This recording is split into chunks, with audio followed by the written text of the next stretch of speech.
Assalamualaikum warahmatullahi wabarakatuh.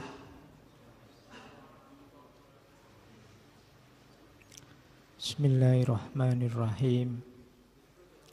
Alhamdulillahi rabbil alamin. Wa bihi nasta'inu ala umurid dunya waddin.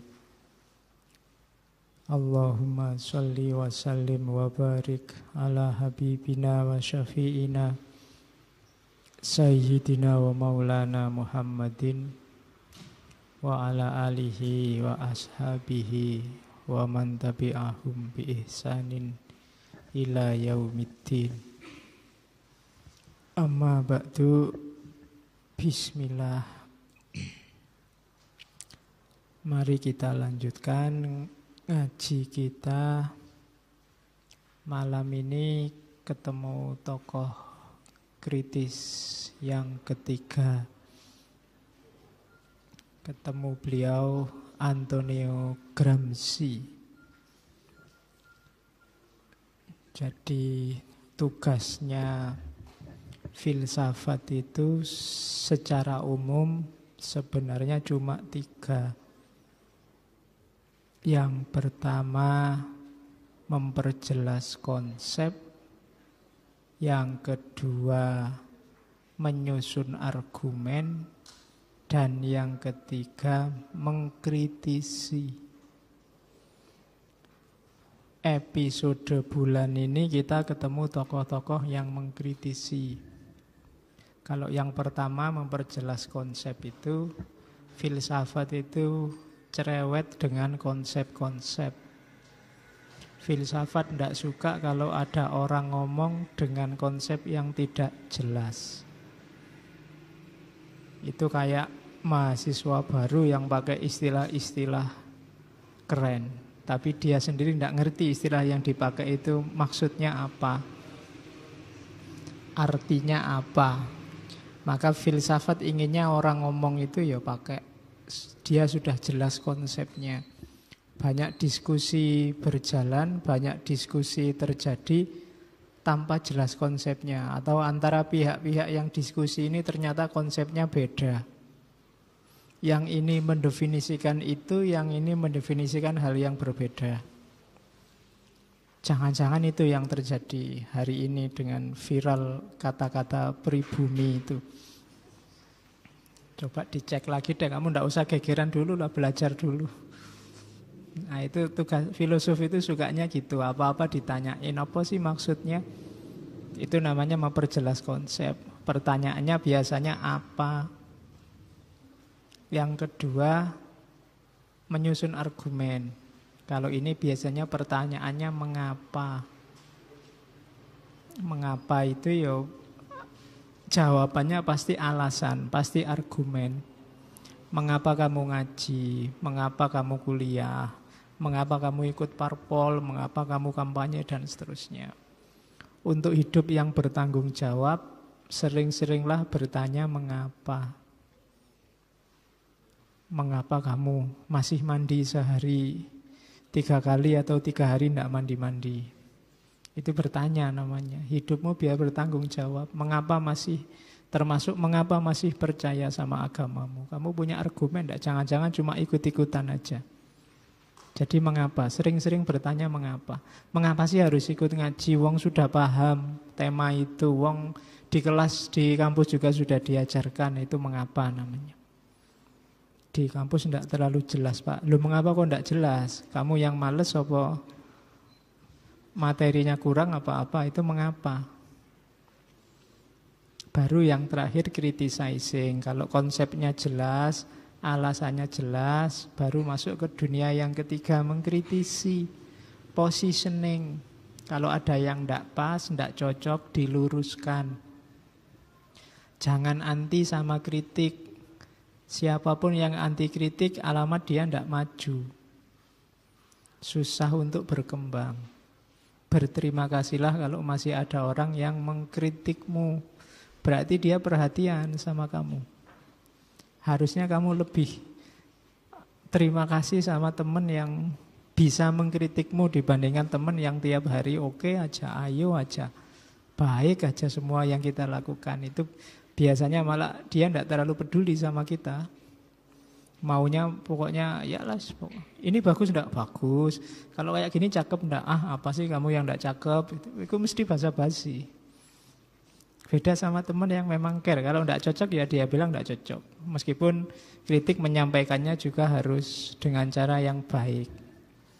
Banyak kritik yang hasilnya tidak bagus, tidak konstruktif, tidak malah jadi lebih baik. Makanya sebelum mulutmu ngomong, sebelum tanganmu ngetik sesuatu, coba ditanya, ini kira-kira hasilnya jadi lebih baik enggak? Termasuk dalam hal kritik. Oke, makanya kalau agama kan menyuruhnya watawasau bil haq, watawasau bis sabr. Itu maksudnya kalau mengkritik ya selain tentang kebenaran yang kamu kritikan, juga harus sabar. Nah, malam ini kita ketemu Antonio Gramsci, tokoh kritis juga. Mau dikritik itu ciri juga orang yang tidak sombong, tidak merasa dirinya selalu benar. Kalau kalian anti kritik, itu tanda-tanda kalian merasa kamu selalu benar, selalu pas. Dengarkan dulu kritiknya, kalau tidak cocok ya tinggal kamu jawab. Kan sesimpel itu urusannya. Tidak usah pakai lapor polisi. Ya kan sekarang gitu orang-orang. Betapa repotnya polisi-polisi itu besok kalau apa-apa dilaporkan. Tinggal dijawab saja. Bahwa orang tidak percaya jawabanmu ya sudah. Kan sesimpel itu. Tapi hari ini segalanya jadi rumit. Ada kata-kata, ada cerita yang saya tulis di Filosof Juga Manusia itu. Saya lupa, kelihatannya Wittgenstein. Satu ketika dia ditanya, Wittgenstein, sampean enggak membela pikiranmu sendiri mati-matian sampai pokoknya hidup mati demi gagasanmu, katanya Wittgenstein. Saya enggak mau. Ngapain capek-capek harus mati-matian membela gagasan? Wong saya bisa salah. Jadi wong aku itu bisa saja salah pikiranku, jadi ngapain kalau punya gagasan dibela mati-matian? Nanti kalau terbukti salah dan mati beneran kan enggak enak. Jadi ya dibela sewajarnya saja, enggak harus sampai mati-matian. Nah, itu Wittgenstein. Ngaji ini juga ya sebenarnya banyak hal yang bisa dikritik. Dari saya sendiri, terhadap saya sendiri juga banyak. Tentang saya sendiri juga banyak. Jadi itu tidak masalah, karena memang harus begitu. Kalau tidak begitu, tidak ada perkembangan. Maka tidak boleh ngaji itu berhenti di saya, menganggap yang saya omongkan pasti benar. Kalau saya suka kalau ada orang yang ngasih masukan, harusnya tidak begitu Pak teorinya. Itu lumayan saya dapat wawasan baru. Karena yang saya omongkan juga tidak mesti pas benar. Wong saya cerita tentang orang misalnya, kan enggak selalu opo yo Gramsci itu kayak gini kan. Nah, ini hakikatnya selalu Gramsci menurut saya, Habermas menurut saya. Kalian tidak boleh puas. Saya sudah cukup lega kalau yang saya sampaikan ini inspiring. Inspiring itu menginspirasimu ingin tahu lebih jauh. Apa iya pikirannya gitu? Kok menarik, saya ingin mendalami. Itu saya senangnya luar biasa. Dibandingkan jika kalian hanya menerima begitu saja. Karena itu tadi kayak katanya Wittgenstein, aku tidak mesti benar. Bisa juga keliru. Nah, caranya begitu. Terhadap dirimu sendiri juga harus begitu. Syukur-syukur kalian sudah bisa mengkritik dirimu sendiri. Kalau ada yang tidak cocok, kalau di dalam agama kan itu namanya muhasabah, menghisap dirinya sendiri. Kalau bisa itu mungkin lebih bagus lagi. Kalau tidak mampu ya tidak apa-apa orang lain mengkritik kita. Karena orang lain itu lebih objektif. Jadi kalau bahasanya hermeneutik, Bapak hermeneutika modern Schleiermacher bilang bahwa pembaca itu bisa memahami pengarang lebih bagus daripada pengarang memahami dirinya sendiri. Nah, maka jangan haramkan dirimu atas bacaan orang lain padamu. Oke, itu pengantarnya. Sekarang kita masuk ke beliau Antonio Gramsci. Bagi yang suka kritik-kritik politik atau memposisikan dirinya sebagai oposisi, teori Gramsci bagus untuk dipakai. Jadi Gramsci ini termasuk kelompok penerusnya Marx. dengan kritik sosialnya. Berasal dari Itali. Dan beliau ini dikenal sekjen pertama PKI. Ya, PKI, Partai Komunis Italia. Ya memang kalau di Indonesia kan Partai Komunis Italia, jadi PKI bukan Partai Komunis Indonesia. Beliau sekjennya yang pertama. Cuma ya beliau punya kekurangan, punya penyakit. Sehingga hidupnya sebenarnya berjuang dalam penyakit dan di akhir hidupnya di penjara. Divonis 20 tahun, cuma dijalani 10 tahun terus meninggal di penjara. Karena pendarahan otak. Ya, karena memang dia punya penyakit termasuk ada kelainan tertentu sehingga Gramsci ini orangnya kecil karena memang tidak bisa tumbuh. Tinggi badannya tidak bisa lebih dari 150. Jadi pendek orangnya. Ya paling saya ini kecil. Tapi pinternya luar biasa. Pikirannya menginspirasi banyak orang. Umurnya juga ternyata juga tidak panjang. 1891 sampai 1937. Sekitar 46 tahun usianya. Jadi cuma umur yang 46 itu memberi kontribusi luar biasa bagi dunia intelektual.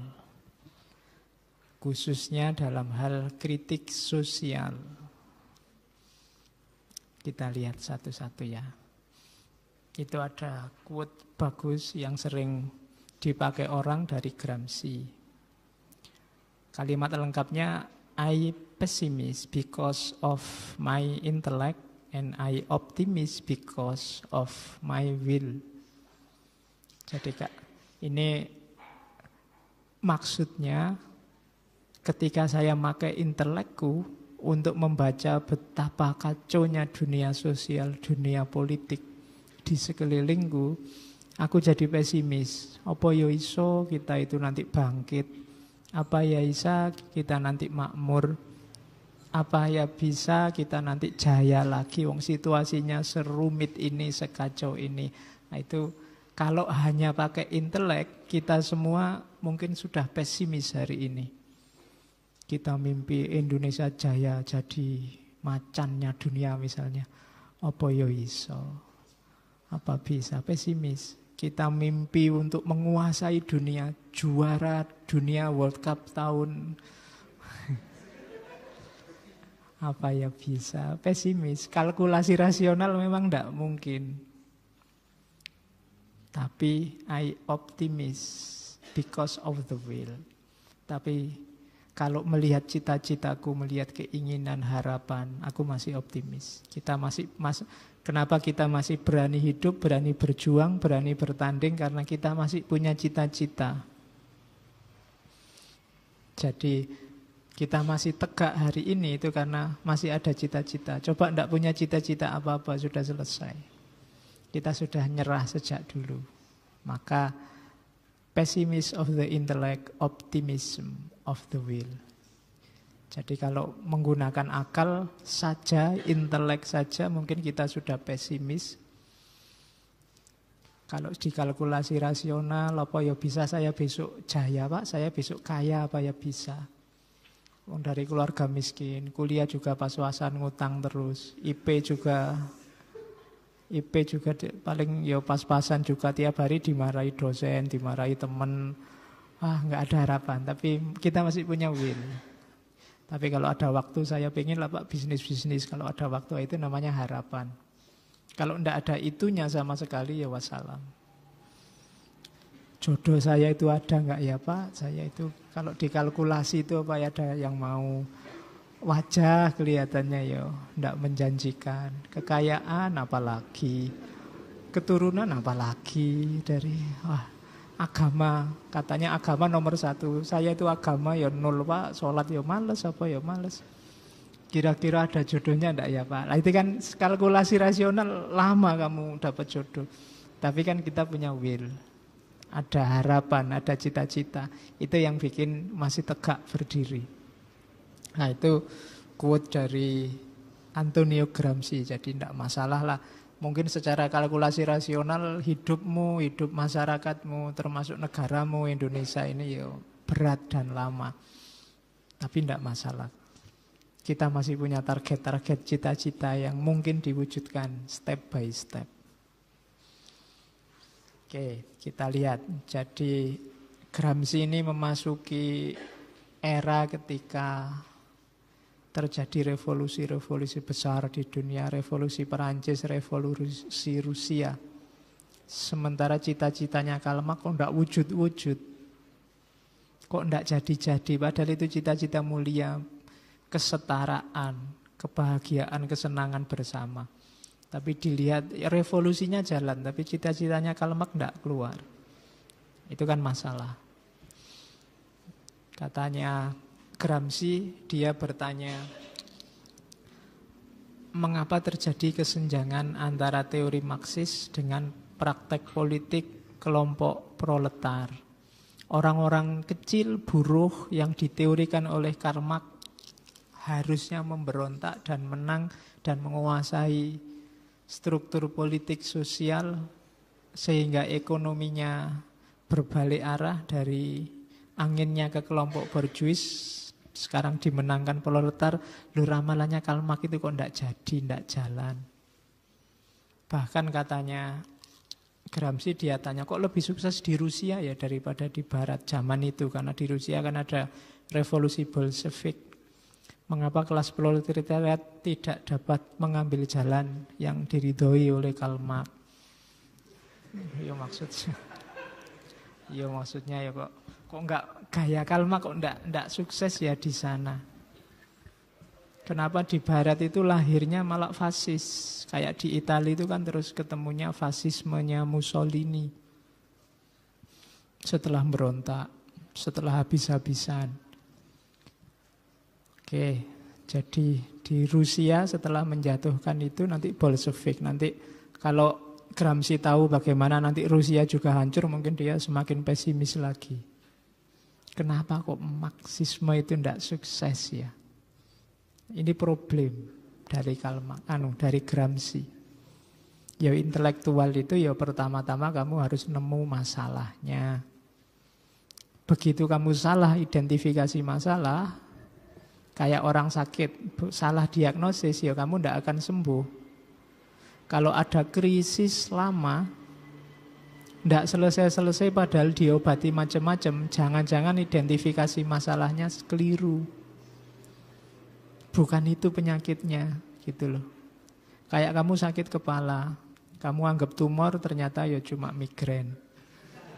Itu kan kamu sudah capek-capek minum obat tumor masih, ternyata ya cuma migrain biasa. Kamu anggap kanker kulit, ternyata ya cuma panu. Loh, itu kan stres, kamu sudah capek-capek ke dokter spesialis kulit, habis ratusan ribu. Cuma dengan kalpanak aja selesai. Itu kan salah identifikasi penyakit. Jadi kalau ada problem sosial, sekarang kamu cari penyakitnya di mana. Kenapa sih orang Indonesia itu sekarang kok jagoan saling menjatuhkan, saling mencela, saling menjelek-jelekkan? Kira-kira sebabnya di mana? Itu peran filsafat yang kedua tadi, mengapa? Apa ya sih hanya karena membela kelompoknya? Apa ya hanya karena kepentingan politik? Apa ya hanya, atau jangan-jangan itu genetik sifatnya, warisan dari nenek moyang, apa gimana? Itu kamu harus tahu penyakitnya di mana, baru dikasih obatnya. Kalau ndak tahu, tiwas kamu teriak tiap hari, mbok jangan gitu, ya podo wae. Kamu yang teriak jangan gitu itu ya juga melakukan itu. Mbok jangan mengkafirkan orang, dasar kamu kafir, ya podo wae. Penyakitnya sama. Itu karena kamu ndak tahu titik akar masalahnya di mana. Maka pinter-pinterlah menggali. Tadi saya di awal, pinter-pinter bertanya mengapa. Cari masalahnya. Nah, Gramsci menemukan itu, ada masalah-masalah. Marxisme macet, ndak jalan, termasuk di Eropa. Apa ya problemnya? Kan itu yang dipertanyakan oleh Gramsci. Dari situ dia mengkritik yang pertama, menurut Gramsci ada masalah dengan analisis determinisme ekonomi. Analisisnya Marx terhadap dunia sosial itu kan sifatnya deterministik. Deterministik itu kayak Jabariyah. Pasti nanti begitu. Pasti nanti proletar itu memberontak karena dia disengsarakan terus. Kemudian yang borjuis runtuh. Begitu dia menang, proletar menang, ada sebentar fase diktator, semacam balas dendam atau menjaga biar yang borjuis tidak kembali lagi. Setelah itu lahir masyarakat komunis. Kan itu ramalannya Karl Marx. Masyarakat yang tentram, sama rata, sama rasa, segala milik semua untuk kesenangan bersama. Itu kan Karl Marx. Katanya Karl Marx, tenang aja, ini pasti terjadi, tidak mungkin tidak. Itu namanya deterministik. Apakah kapitalisme itu untung atau rugi? Dua-duanya akan terjadi. Katanya Karl Marx kan begitu. Kalau kapitalisme untung, nanti alat-alat produksi semakin modern, buruhnya nanti banyak yang dipecat, diganti mesin, akhirnya banyak yang nganggur. Ketika dia nganggur, ya daya belinya jatuh, nah produsennya juga akan rugi karena nggak ada yang beli. Lama-lama dia juga hancur. Atau kalau perusahaan-perusahaan rugi, banyak yang dipecati juga, wong dia rugi, daya belinya juga jatuh lagi. Kemudian tidak sukses lagi kapitalisme. Tenang aja, kapitalisme mesti kalah. Kan itu Karl Marx. Deterministik. Pada akhirnya semua akan sama rata, sama rasa. Katanya Gramsci, tidak begitu. Proses dunia manusia itu tidak bisa kalau modelnya deterministik begitu. Karena yang dihadapi manusia. Begitu dia merasa terancam, kan nyari strategi lain. Kelompok yang disebut kapitalis juga begitu. Kalau begitu dia merasa terancam, ya nyari jalan biar dia tidak runtuh. Wong sekarang posisinya enak. Ya kamu selalu bilang tidak bisa Pak. Roda itu berputar, kadang di atas, kadang di bawah. Tapi ada kalanya kendaraannya macet. Loh ya kalau pas macet yang di bawah terus, di atas terus. Loh itu yang punya power, punya kuasa biasanya berupaya agar kendaraannya macet. Itu yang disebut status quo. Karena begitu kendaraan ini macet, yang posisinya atas terus, yang di bawah terus. Jadi ramalan deterministiknya Karl Marx tidak laku. Maka katanya Gramsci tidak. Kapitalis juga melakukan penyesuaian agar dia tetap bisa dominan. Jadi, maka tidak bisa hanya melihat ekonomi saja. Ada banyak faktor-faktor lain yang juga nanti pasti dimainkan dalam rangka dominan posisinya di dunia ekonomi, kalau itu kelompok kapitalis. Jadi kalau makan perjuangan kelas dan revolusi itu pasti. Katanya Gramsci, enggak. Nanti kapitalis ini akan koalisi dengan negara dan melakukan kompromi-kompromi. Karena ketika lahir yang namanya negara, strukturnya sudah berubah banyak. Kalau sebelumnya borjuis proletar itu kan melanjutkan tradisi feodalisme. Kelompok bangsawan sama rakyat biasa. Sekarang mainnya ganti, yang dihadapi negara. Ada kompromi-komprominya. Itu yang belum diperhitungkan oleh Karl Marx, katanya Gramsci. Dan nanti ketemulah oleh Gramsci satu situasi yang mungkin sebelumnya tidak terbayangkan oleh Karl Marx, namanya hegemoni. Hegemoni yang tidak cuma sifatnya politik, tapi mainnya lebih banyak di dunia budaya. Ya nanti banyak dijelaskan di belakang apa itu hegemoni. Malam ini kita ngomong temanya hegemoni. Jadi ketemulah kunci masalahnya oleh Gramsci, ada problem hegemoni. Oke. Apa itu hegemoni? Nanti kita jelaskan. Terus, kenapa sih seperti kegelisahan di awal tadi, revolusi-revolusi yang dilakukan banyak gagal, termasuk di Indonesia. Variabelnya banyak, tapi secara umum katanya Gramsci ada 5, 1, 2, 3, 4 alasan kenapa revolusi-revolusi sosialis itu banyak yang gagal.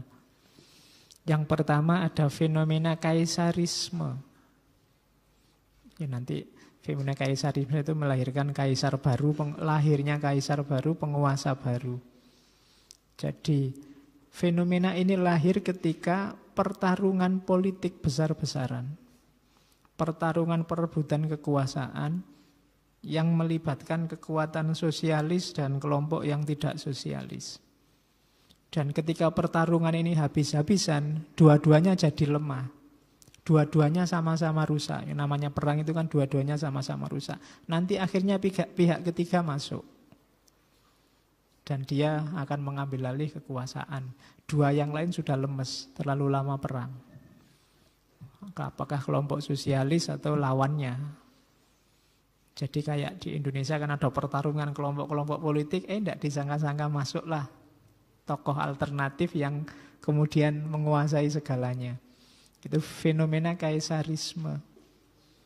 Jangan disalahkan yang masuk, salahmu sendiri, kalian tarungnya nggak habis-habis sampai lemes. Jangan dikira sekarang pertarungan kubu-kubuan itu menguntungkan semuanya. Kalau tidak hati-hati, lemes semuanya, kehabisan energi semuanya, dan pihak ketiga akan masuk, menguasai, tanpa bisa dilawan. Karena energi kita sudah habis untuk saling menjatuhkan. Nah, jadi hati-hati, jangan mau kubu-kubuan. Yang kedua, Bonapartisme. Ini terinspirasi dari Napoleon Bonaparte di Perancis. Napoleon itu kan perjuangan dari bawah sebenarnya, memanfaatkan kekuatan kelompok proletar. Cuma setelah dia naik sukses jadi jenderal, menguasai Perancis, bisa ekspansi kemana-mana, akhirnya orang-orang kecil ditinggal, mulai main mata sama kelompok borjuis. Jadi waktu perjuangan ngajak yang kecil-kecil, tapi begitu sukses ngerangkul yang elit-elit. Yang kecil ditinggal, cukup bantu waktu susah. Nah, itu fenomena Bonapartisme. Jadi orang kecil yang tidak ngerti apa-apa dipanas-panasi kan ikut berjuang, ikut turun perang, ikut turun demo, pokoknya itu Bonapartisme. Tapi begitu sukses, dilirik aja ndak. Ganti sekarang yang dirangkul kelompok-kelompok elit. Itu fenomena Bonapartisme. Kita yang orang kecil juga hati-hati, jangan sampai hanya diperalat untuk kepentingan Napoleon ini. Napoleonnya sudah nggak ada sekarang. Mungkin ganti kelompok, ganti nama. Fenomenanya banyak yang sama. Jadi hati-hati. Terus yang kedua itu. Yang ketiga, fenomena statulatori. Statu dari kata-kata state ya. Pemberhalaan negara. Banyak orang memberhalakan negara. Memberhalakan negara itu hidup matinya dipasrahkan 100% pada negara. Ini juga sering jadi masalah. Seolah-olah kalau itu negara atau pemerintah tidak mungkin salah. Pasti selalu benar. Itu statulatori. Mungkin karena nanti ada proses-proses hegemoni, proses-proses dominasi yang bikin orang tidak sadar dia memberhalakan negaranya sendiri. Nah, itu negara dan pemerintah sering tidak dibedakan. Pokoknya manut saja, dianggapnya semua berjuang untuk kemaslahatan bersama. Nah, itu statulatori namanya. Harus kritis maunya Gramsci. Kalau ada kaisarisme, bonapartisme, statulatori, tidak mungkin revolusi akan sukses. Dan yang terakhir, minarkis. Minarkis itu lawannya monarkis ini. Minarkis itu negara perannya minimal. Biasanya negara disebut night watchman state. Negara itu posisinya hanya sebagai satpam. Sistemnya sistem liberal. Jadi silahkan bertarung bebas, negara hanya jadi satpamnya. Kalau sepak bola negara cuma wasitnya. Terserah kamu tanding kayak gimana, terserah. Oh, itu melanggengkan penguasaan, karena yang lemah ya mesti kalah. Yang tidak punya fasilitas pasti kalah. Tapi bagi negara asal prosesnya fair ya terserah. Sini cuma wasit. Itu sama ngadu Barcelona melawan manalah PSS apa melawan itu ya sudah tanding aja secara fair, wasitnya nggak lihat, pokoknya pelanggaran ya pelanggaran, saya adil saja. Itu kelihatannya fair, tapi ya menandingkan yang tidak kompatibel itu kan harus ada keberpihakan. Kalau negara hanya jadi satpamnya, ya yang terjadi yang menindas tetap akan menindas. Jadi itu fenomena minarkis. Negara minimal perannya. Meskipun di aliran-aliran civil society tertentu kan memang negara dituntut minimal. Itu kalau masyarakat sipilnya kuat. Kalau masyarakat sipilnya lemah, ketika negara meminimalkan perannya, ya kalau ada penindasan, kezaliman akan tetap berjalan. Yang kuasa tetap kuasa. Yang punya modal tetap menang. Jadi kalau ada 4 fenomena ini, ya mesti aja revolusi tidak akan sukses. Kalau ada kaisarisme, revolusi tidak akan sukses. Tanding habis-habisan, tidak lihat situasi, sampai energi habis, segala sumber daya yang penting hilang, akhirnya pihak ketiga masuk. Revolusi gagal. Atau bonapartisme, seolah-olah membela rakyat, membela orang kecil, begitu menang yang kecil ditinggal, gantian yang kecil sekarang ditindas. Atau statulatori, wis ndak usah bantah kalau itu perintahnya negara, pasti benar, pasti baik. Atau minarkis, minarkis berarti ya negara ndak usah cawe-cawe, negara diam saja. Yang penting tidak ada ketidakadilan, ketidakfairan, semuanya fair, silahkan bertanding apa adanya. Nah, itu yang membuat revolusi gagal, katanya Gramsci. Atasilah masalah-masalah ini sebelum melakukan revolusi. Ya nanti kamu bisa pakai teori ini untuk melihat kenapa pemberontakan-pemberontakan zaman dulu itu gagal. Pasti ada satu di antara 4 alasan ini yang terjadi. Kenapa protesmu terhadap kampus gagal untuk menurunkan UKT atau protes? Coba aja cek analisis pakai ini. Jangan-jangan ada fenomena kaisarisme, bonapartisme, statulatori atau minarkis. Tinggal kamu cocokkan institusinya. Jadi pasti ada salah satu atau salah 2, salah 3 dari penyakit-penyakit itu. Oke. Terus sekarang kita lihat kenapa nanti hegemoni itu lahir. Asalnya dari mana? Secara natural, katanya Gramsci, perkembangan politik itu melalui 3 fase. Ya, tulisan segitu dari belakang pasti nggak kelihatan. Nggak apa-apa, didengarkan aja, dicari barokahnya. Oke, ya saya motong-motongnya agak susah kalau dari buku tadi, ya wis tak panjang-panjangin biar aja. Paling enggak kalau nanti kamu ngopi slide-nya dibaca di rumah. Jadi 3 fase perkembangan politik, ekonomi, dan sosial. Yang pertama ada fase namanya fase ekonomi korporasi. Misalnya kelompok-kelompok masyarakat di situ karena ekonomi korporasi, contohnya kelompok pedagang. Jadi kita yang di dunia pendidikan ya merasa satu level dengan yang sama-sama ada di dunia pendidikan. Itu rasa sama ini level awal. Jadi fase-fase level awal. Ya pokoknya kita sama aja dan tidak merasa perlu untuk bergabung. Yang kuliah di UIN ya merasa ya ingin identitas UIN-nya terjaga, tidak butuh gabung sama UGM, tidak butuh gabung sama UNY, kita jalan sendiri-sendiri, yang penting kita levelnya sama. Yang petani di daerah A sama daerah B, ya pokoknya ngertinya sama-sama petani, kita satu level. Ini kesadaran paling awal. Nanti kesadaran ini naik, kesadaran, loh kalau kita satu level ini kita perlu bergabung. Kita perlu saling kerjasama, kita perlu saling membantu, saling bahu-membahu. Kita perlu punya visi bersama, punya nilai-nilai bersama yang kita wujudkan bersama. Nah, itu fase kedua. Sudah mulai naik level. Gabunglah kemudian ini punya nilai bersama, punya aturan bersama. Nanti setelah fase kedua ini akan naik lagi ke fase ketiga. Di fase ketiga ini setelah gabung jalan dengan nilainya merasa loh nilai-nilai yang kita kembangkan ini penting loh.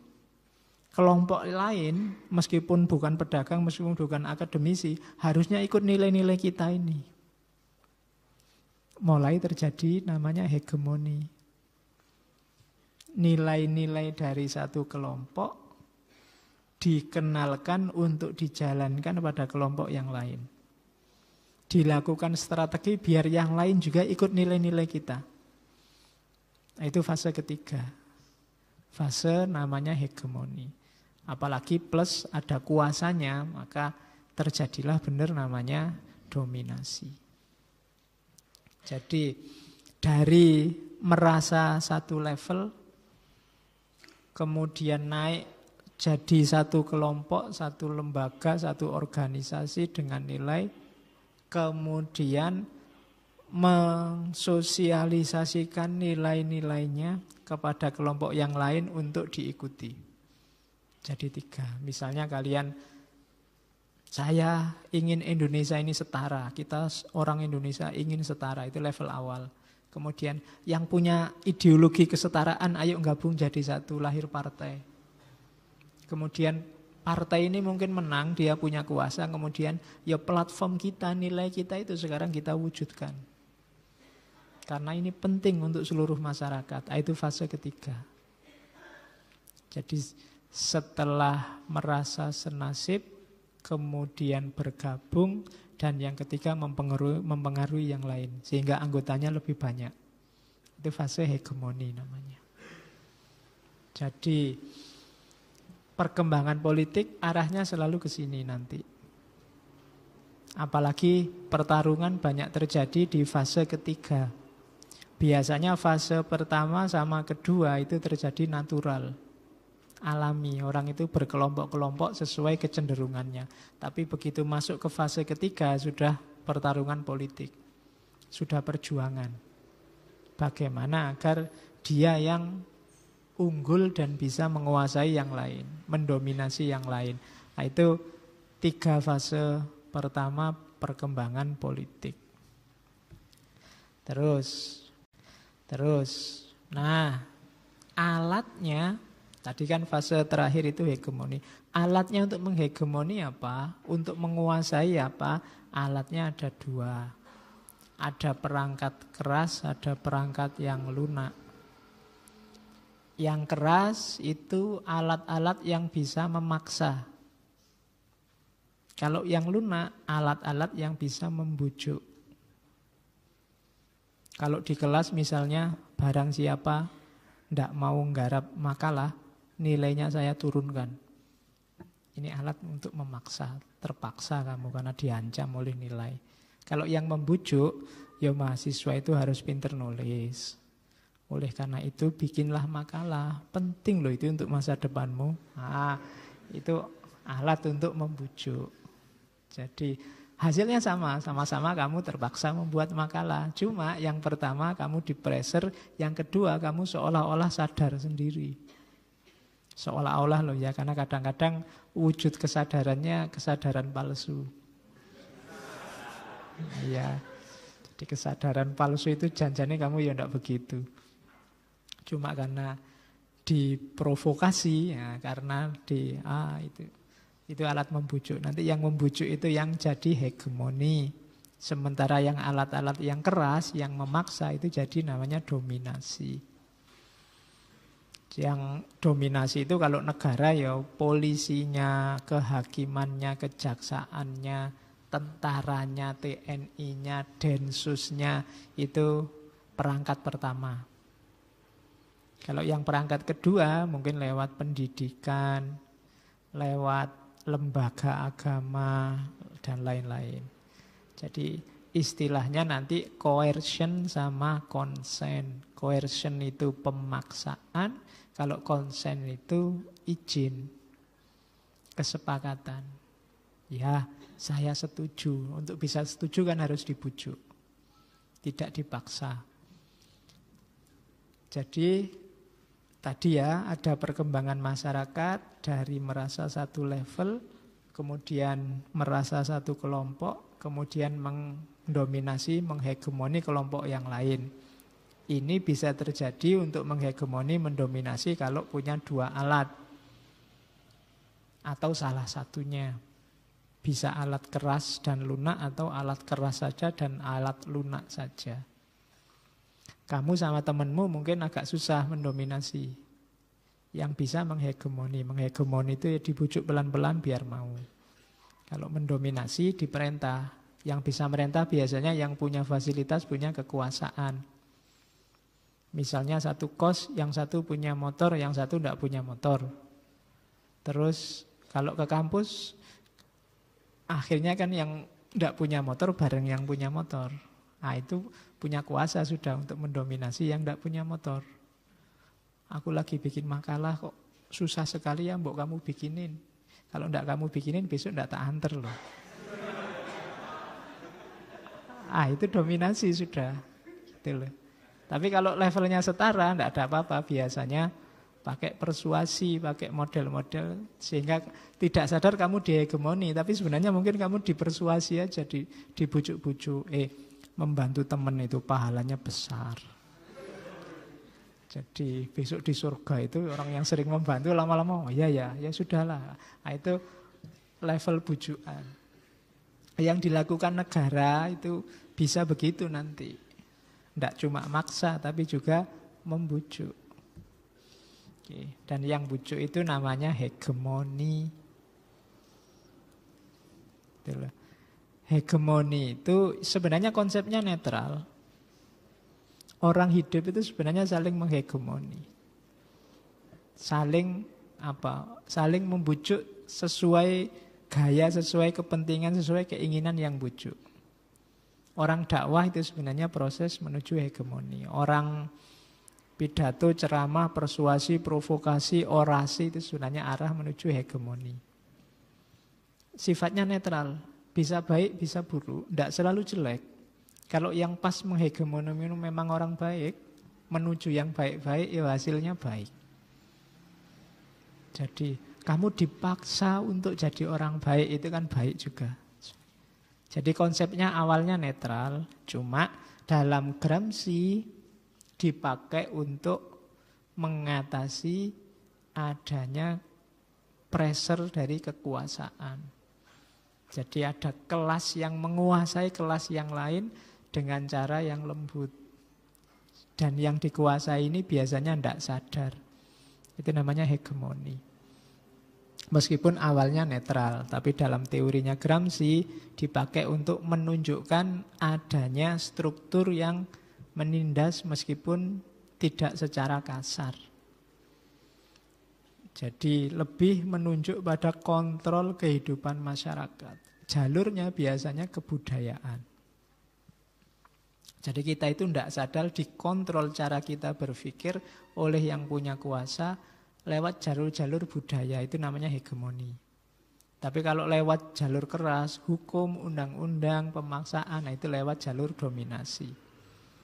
Jadi sadar apa enggak sebenarnya kita selalu berada dalam hegemoni. Kita nonton TV, kita baca WA, baca berita di internet, lihat Facebook, itu kan pertarungan luar biasa untuk bisa menghegemoni. Ya, yang punya fasilitas lebih banyak biasanya lebih sukses. Secara umum biasanya negara menang karena negara yang punya modal paling besar hari ini. Dia bisa masuk ke dunia pendidikan, dunia media, dunia macam-macam.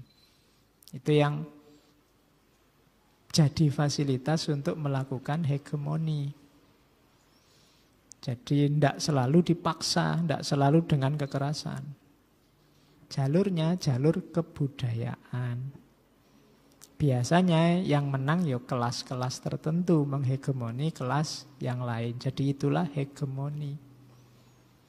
Ya kayak kalian hari ini, coba tadi saya suruh muhasabah, coba ditelusuri yang menghegemoni pikiranmu hari ini apa, siapa, tentang apa, dalam bentuk apa. Jangan-jangan ngaji ini sudah menghegemonimu secara tidak sadar. Ya kamu bisa cek sendiri.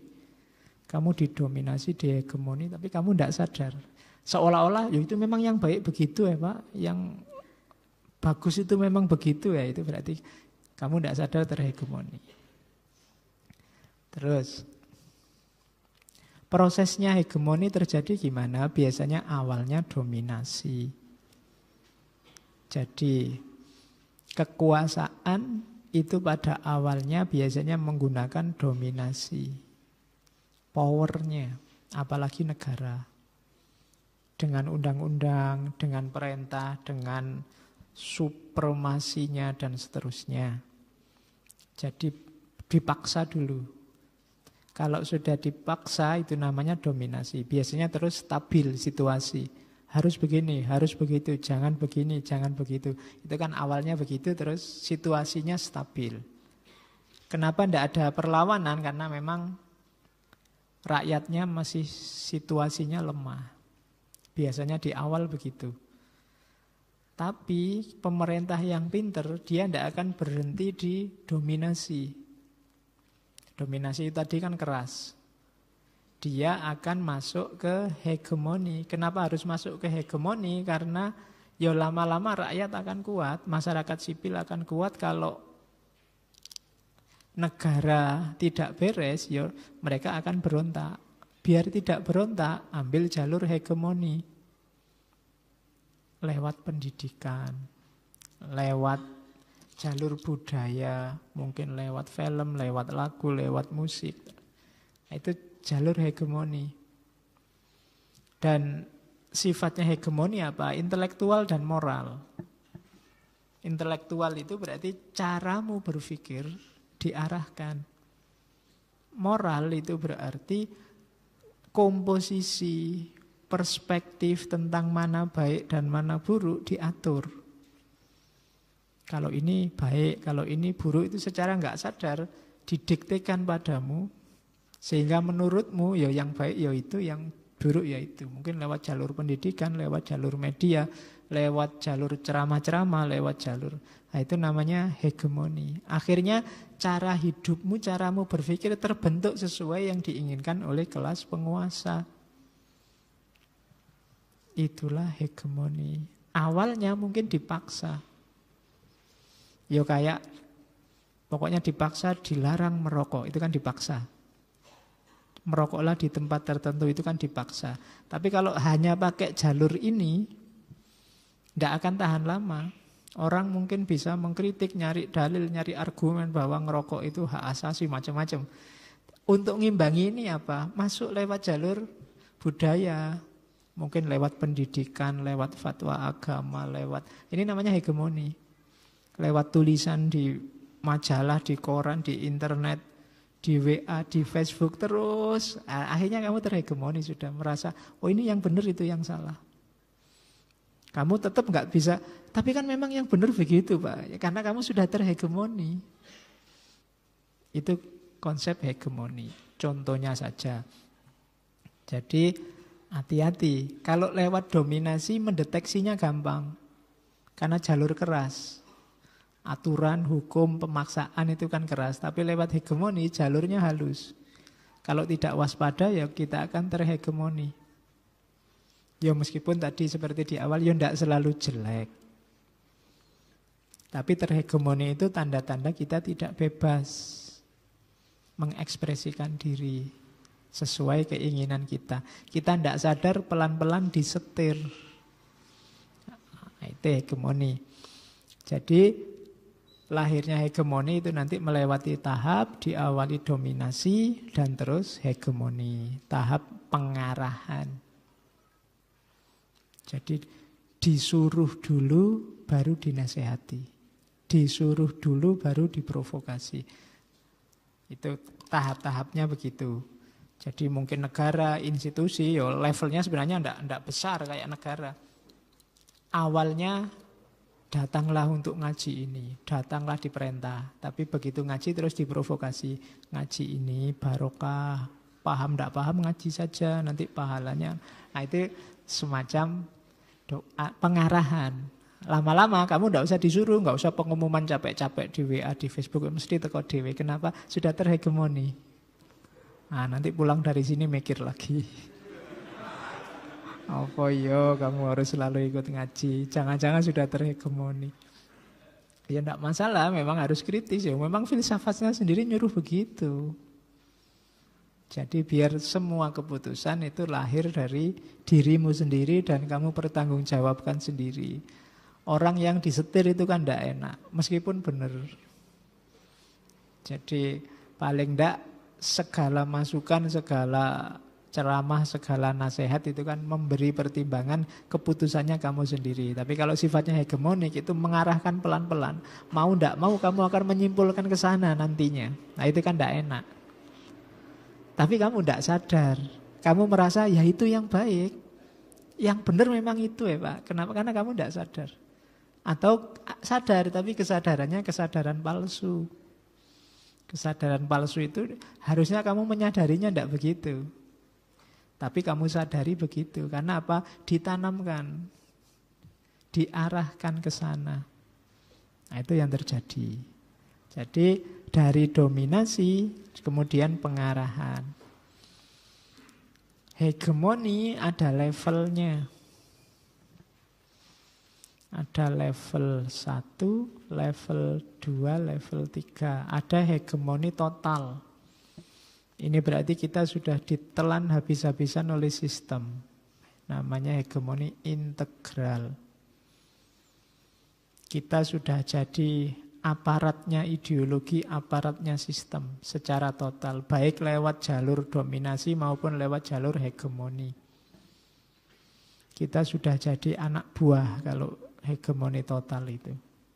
Kita sudah jadi apalagi prajurit, kita hanya jadi pion-pion. Berarti kita sudah terhegemoni total dalam sistem. Jadi kita adalah buahnya sistem. Tidak geser dari sana, itu namanya hegemoni total. Ada lagi hegemoni yang merosot. Apa merosot itu? Saya susah nyari istilah dekaden. Jadi ya merosot. Semakin turun hegemoninya. Nah ini hegemoni semacam ini, itu hegemoni biasanya formalitas. Secara sistem kelihatannya buahnya sukses. Tapi secara mental sebenarnya orang yang terhegemoni itu tidak terlalu setuju dengan isinya ideologi dalam sistem. Tapi sistem itu berbuah seperti yang diinginkan. Tadi tidak semua orang sepakat, mungkin ya ikut karena terpaksa saja atau ikut untuk formalitas saja. Ini lama-lama tidak akan dipercaya ideologinya, hegemoni akan rontok. Itu namanya hegemoni merosot. Ya kayak kamu ngaji ini, kalau ngaji formalitas Pak daripada nganggur aja. Nanti kalau ada, itu berarti militansinya kurang. Kenapa? Karena mentalnya tidak ikut. Kesininya ya kelihatannya berbuah, tapi sebenarnya enggak. Karena dalamnya enggak ikut. Nanti kalau ada momen yang berbeda, yang cocok, langsung ganti ke sana. Berarti hegemoninya merosot. Kayak pacaran, ya masih apel, masih WA, tapi sudah enggak ada rasanya.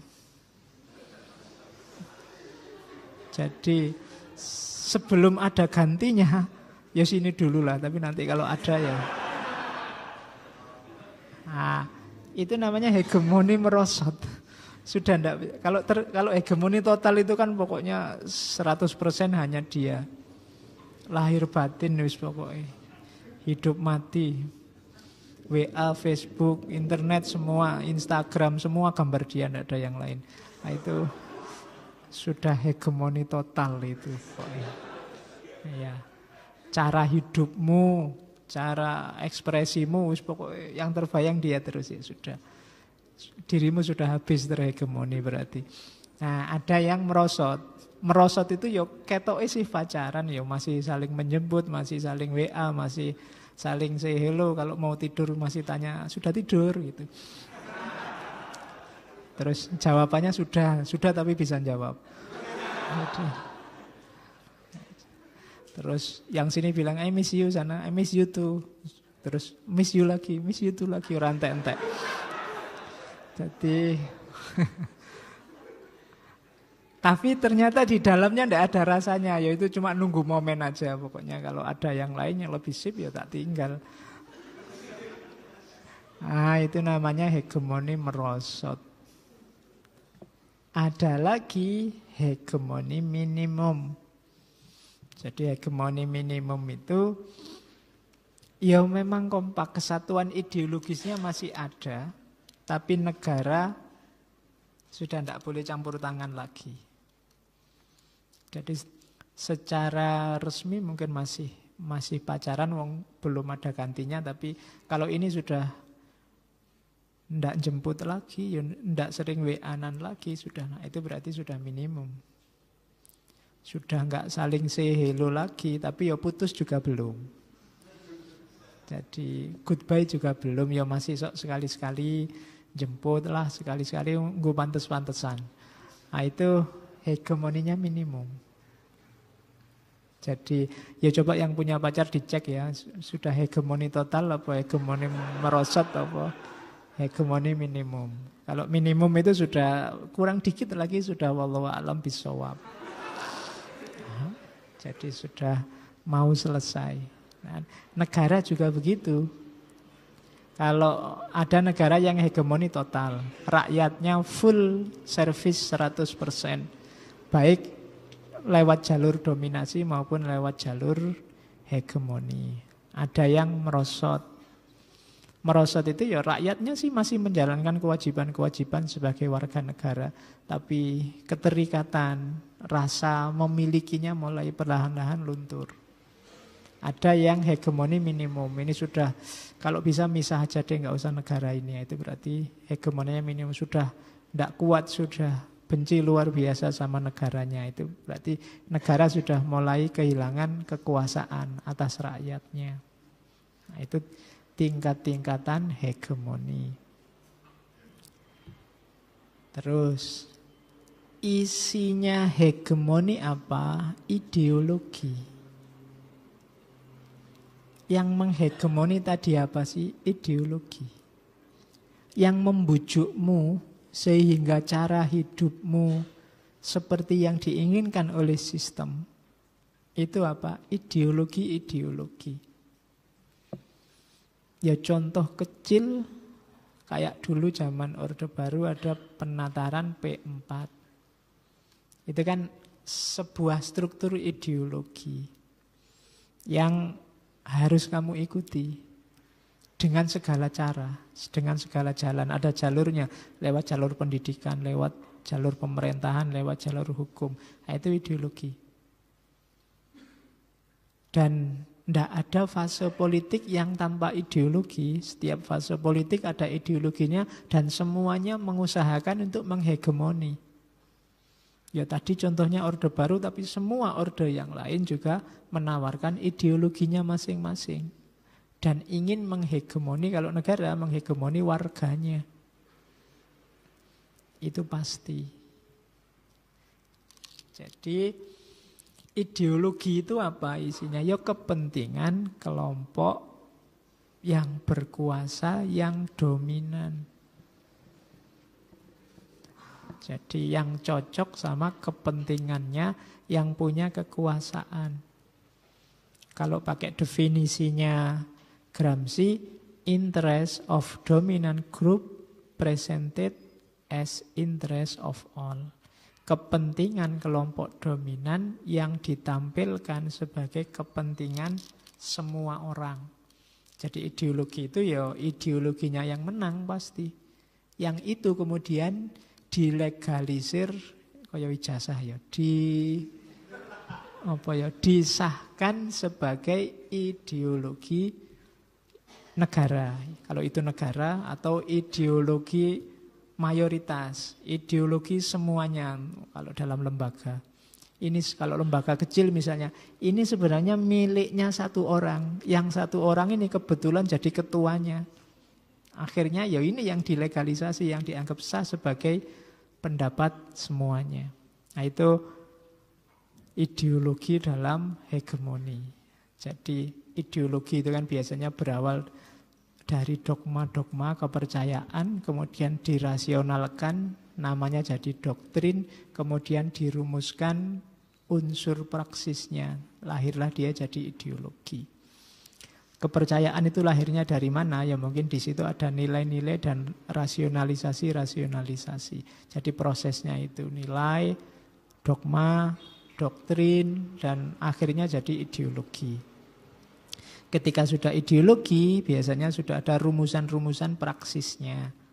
Setelah ideologi apa? Ya praksis dijalankan untuk mewujudkan visinya ideologi. Jadi hegemoni berarti apa? Nyetir caramu berpikir, caramu berperilaku agar mewujudkan visi ideologis orang yang menghegemoni atau kelompok yang menghegemoni. Atau kalau itu negara, ya negara yang menghegemoni. Itu gagasannya Gramsci. Jadi katanya Gramsci, kita ini disetir secara ideologis oleh kelompok dominan. Kita dihegemoni. Dan hegemoni bukan dominasi karena prosesnya proses budaya. Nah, kepentingan itu tadi apa? Kenapa kok kepentingan bisa ditampilkan, kepentingan kelompok tertentu bisa ditampilkan sebagai kepentingan banyak orang? Bisa begitu karena wujudnya adalah common sense. Jadi common sense itu bukan omong kosong ya, kadang-kadang kamu pakai common sense itu omong kosong. Common sense itu, ya common itu umum, sense itu pemahaman persepsi. Jadi dianggap biasa, pemahaman umum, ya memang wajarnya begitu. Nah, itu common sense sudah. Padahal itu awalnya bukan common sense, tapi dibikin jadi common sense. Ya wajarnya begitulah. Ya biasalah. Anak hari ini kalau sudah S2 tidak punya pacar, ya memang harus minder, wajarnya begitu. Itu common sense namanya. Padahal tidak begitu. Mungkin ada ideologi yang ingin ditanamkan sih yang ngomong begitu.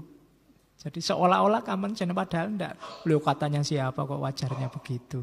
Kan gitu. Seolah-olah itu kalau bahasanya Gramsci, the only way of running society. Seolah-olah itu satu-satunya jalan kalau kita ingin maju. Padahal mungkin harusnya jalan itu banyak. Tapi ditampilkan seolah-olah hanya pakai ini kita bisa maju. Hanya dengan ideologi ini kita bisa jaya. Itu namanya hegemoni. Jadi ideologi diterima banyak orang. Padahal itu awalnya miliknya kelompok tertentu melalui jalur hegemoni dalam bentuk common sense. Dan yang ketiga itu lebih penting, kita tidak bisa keluar dari hegemoni. Yang kita bisa apa? Merekonstruksi ideologinya.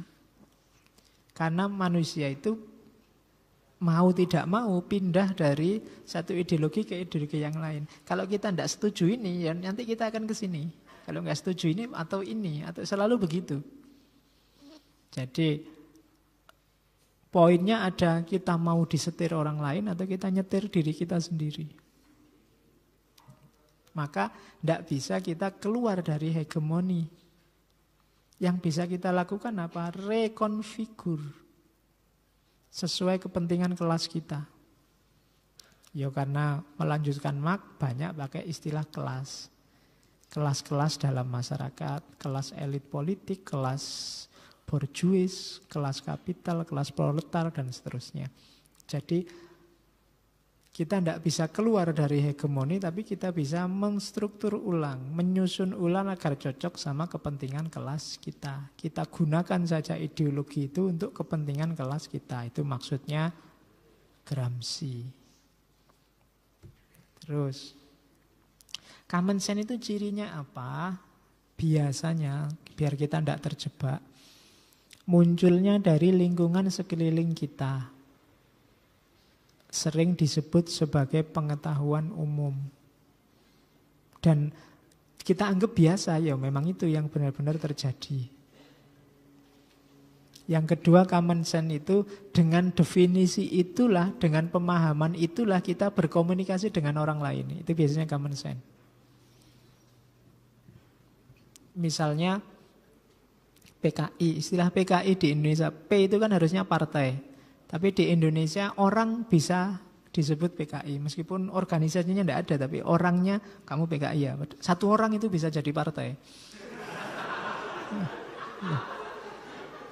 Loh iya kan? No, kalau kamu komunis ya itu masuk akal.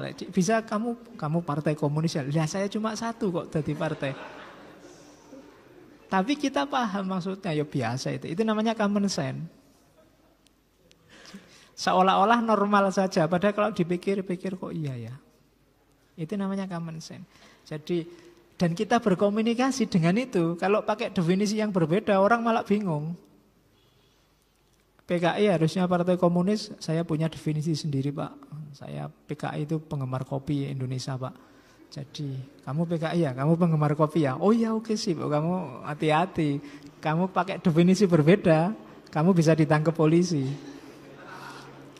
Kamu keluar-keluar di Facebook, saya ini PKI ya, kamu bisa ketemu polisi. Meskipun ketika diinterogasi, loh Pak, PKI saya penggemar kopi maksudnya Pak. Nggak bisa, tetap kamu diinterogasi. Kenapa? Kamu berbeda dengan common sense. Orang di sini cara berkomunikasinya nggak begitu. Hati-hati, kan gitu. Karena common sense-nya tidak begitu. Nah, ideologi yang hegemonik tadi masuknya lewat jalur common sense ini. Dianggap biasa. Justru yang berbeda dianggap salah. Padahal tidak pasti salah. Ya memang bisa kan. PKI diartikan begitu. Sama kayak TPA. TPA itu bisa Taman Pendidikan Al-Quran, bisa tempat pembuangan akhir. Itu kan susah, mendaftarkan anak kok di TPA. Itu kan jawabnya susah itu. Ya kamu harus pahami common sense-nya, itu sedang ngomong tentang apa. Gitu loh. Oke, jadi ya biasanya isinya sistem pengetahuan dan tidak diterima secara tidak kritis. Tidak pernah dibahas lagi, ya biasanya begitu ya begitu. Nah, itu jadi itu namanya common sense. Hidup kita itu sebenarnya penuh dengan common sense. Yang kalau diteliti satu-satu, mungkin banyak yang harus dikritisi. Jadi karena kita sendiri sering tidak kritis terhadap common sense ini. Cuma ya hati-hati juga, karena kalau kita keluar dari mainstream, keluar dari common sense, kita tidak bisa berkomunikasi dengan orang lain. Kita bisa disalahpahami. Oh itu kan makanya perjuangan itu bukan perjuangan tiba-tiba kita beda atau revolusi terhadap yang sudah ada. Tapi harus pelan-pelan. Dari semula dihegemoni, kita harus melepaskan diri dari hegemoni itu. Dari disetir orang lain, yang seperti saya bilang tadi, ayo kita setir sendiri hidup kita. Nah, nanti dari situ nanti lahir istilah kalau di Gramsci negara integral. Negara integral itu ya negara yang komplit dia. Kekuatan dominasinya dahsyat, kekuatan hegemoninya juga dahsyat. Negara ini bisa melahirkan tadi statolatri. Jadi orang itu mau tidak mau pasti terus angkat topi karena dia powerful sekali, negara integral. Sama nanti juga ada kelompok kedua, negara merosot.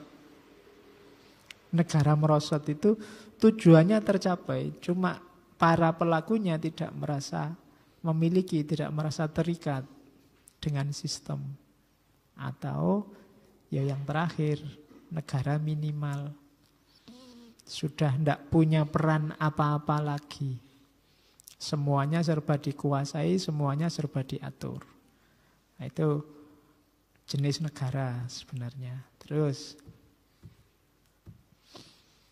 nah, betapa dahsyatnya hegemoni tadi, tapi dia juga ada kelemahannya. Itulah yang bikin kita harus melakukan counter hegemoni, katanya Gramsci. Inilah celah kita bisa melawan hegemoni. Misalnya, celah itu yang pertama, kelas penguasa itu pasti minoritas. Minoritas itu maksudnya jumlahnya sedikit. Dari 250 juta rakyat Indonesia, yang jadi elit penguasa kan paling berapa? Berapa ratus ribu lah paling sebanyak-banyaknya. Kan nggak mungkin pemerintah itu lebih banyak dari rakyatnya. Ya maksud nanti ada organisasi pengurusnya 12, anggotanya 3. Apa tadi pengurus? Tiap hari kerjaannya rapat. Yang diurusi 3 orang. Selalu biasanya pengelola itu minoritas. Jumlahnya kecil. Oleh karena itu sebenarnya real power-nya itu tidak besar. Yang dilakukan kemudian apa? Biasanya merangkul kelompok besar. Biasanya yang dirangkul itu kelompok kelas menengah. Terus melakukan kompromi-kompromi ideologis. Di titik ini hegemoni bisa terancam. Lewat jalur apa? Kompromi-kompromi tadi. Karena kalau dia mau sendirian, tidak akan tangguh. Kayak di Indonesia itu kan partai kan sering koalisi-koalisi. Meskipun kadang-kadang platformnya beda. Yang satu arahnya kemana, tapi bisa kompromi-kompromi. Karena kalau sendirian dia kecil, minoritas. Jadi kelompok yang menghegemoni itu kan tadi kelompok penguasa. Penguasa ini kan kecil, dia butuh dukungan besar. Nah, untuk dapat dukungan besar, dia sering melakukan kompromi-kompromi. Ya deh, tidak harus begitu, yang penting itu namanya kompromi. Tidak sekaku itulah, yang penting kamu jadi temanku ya. Itu celah untuk meruntuhkan hegemoni. Jadi ideologi tadi sudah bukan harga mati lagi sekarang. Toh bisa dikompromi. Yang kedua itu dari kelompok elitnya. Dari kelompok proletarnya, orang-orang proletar itu biasanya kesadarannya ganda. Jadi kesadaran ganda itu karena memang orang kecil itu kan sering bingung. Kenapa mereka sering bingung? Kelompok kecil ini sering diombang-ambingkan. Yang pertama oleh gagasan-gagasan besar. Mereka sering kalah oleh ide-ide dari orang-orang besar, kelompok elit, kelompok borjuis. Ya mereka orang kecil kan tidak punya waktu banyak untuk mikir, untuk jadi pinter. Sehingga tiap hari digempur isu-isu luar biasa, bingung dewe, akhirnya ya wis manut saja. Di satu sisi. Di sisi yang lain, dalam kehidupan real mereka punya kesadaran, aku itu kecil, aku itu miskin, aku itu gampang dibohongi, aku itu lemah. Ini kan kesadaran di sisi berikutnya. Ini kan dua kesadaran ganda. Ini celah juga bahwa meskipun orang kecil itu sudah terhegemoni sedemikian rupa, masih ada celah untuk meruntuhkan hegemoni itu. Menyadarkan mereka atas kondisi real hidup mereka. Ingatkanlah bahwa sampean selama ini ditindas, meskipun tidak sadar, sampean selama ini itu mengingatkan kesadaran yang satunya. Meskipun ada di kesadaran yang satunya, terombang-ambing hidupnya oleh konsep-konsep besar dari kelompok borjuis. Kita menuju masyarakat yang tertib, adil, makmur. Kita sedang menuju keadilan sosial. Itu konsep-konsep besar yang bikin mereka bingung. kita menuju pemerataan, kita menuju tata masyarakat yang gemah ripah lo jinawi kita wis mbuh konsepnya apa wae oke. Sehingga mereka kadang disuruh ngalah, kadang disuruh ini demi kepentingan orang banyak, kadang disuruh naik. Di sisi yang lain mereka berhadapan dengan kenyataan hidup mereka yang sengsara. Nah, itu kan ada kesadaran double. Di situ kita bisa masuk. Sama kayak elit penguasa tadi, harusnya mereka menguasai, menghegemoni, tapi ada kepentingan bahwa mereka butuh dukungan mayoritas sehingga melakukan kompromi-kompromi. Dua celah inilah kita bisa masuk dan melakukan namanya counter hegemoni.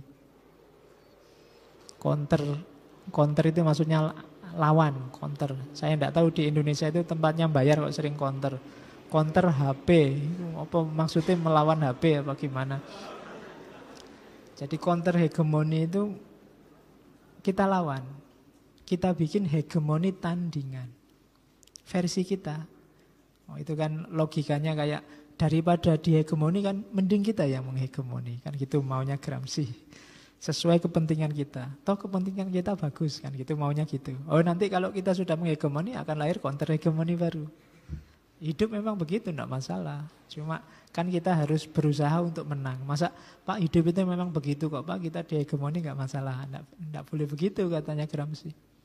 Ya harus berjuang untuk kepentingan masing-masing.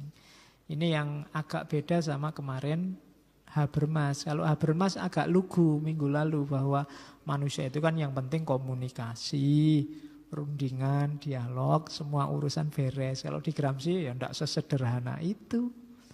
Orang komunikasi membawa kepentingannya sendiri-sendiri. Ketika orang komunikasi itu ingin saling menaklukkan yang lain. Biar aku saja yang menang, aku saja yang mendominasi, menghegemoni. Kalau di Habermas kemarin kan segalanya selesai dengan komunikasi. Urusan lancar, kita sesama manusia kan harus rundingan toh, bukan kayak benda kan gitu dok.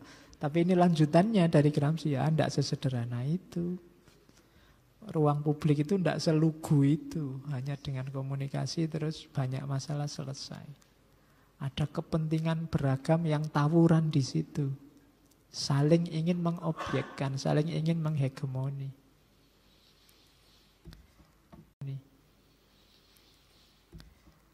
Nah, untuk melakukan counter hegemoni kita butuh aktornya.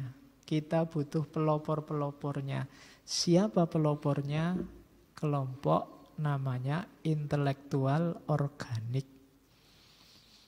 Yo, kalian ngertinya organik itu kan beras sama sayur organik. Loh, intelektual juga ada yang organik. Gitu loh. Kayak beras yang organik itu kan yang asli tanpa bahan kimia, yang original asli. Intelektual juga begitu. Yang organik itu berarti dia yang asli. Membahas kemiskinan, dia sendiri terjun bagian dari masyarakat yang mengalami benar tentang kemiskinan. Dia bukan melihat dari luar, dari Menara Gading, mendiskusikan kemiskinan dari hotel. Tapi dia organik. Jadi tidak karbitan, tidak pesenan. Jadi lawannya intelektual organik itu intelektual tradisional. Intelektual tradisional itu kelompok intelektual yang terus-menerus melakukan hal yang sama dari generasi ke generasi. Kemarin diajarin apa, besok yang ngajarnya itu. Kamu ikut ngaji filsafat tentang ini, besok kamu ngajarnya ya ini, slide-nya juga pakai slide ini, cuma namanya aja kamu ganti namamu. Ya saya sih tidak masalah, alhamdulillah bermanfaat. Cuma kamu istilahnya kamu hanya jadi intelektual tradisional. Kamu hanya bisa fotokopi, copy paste.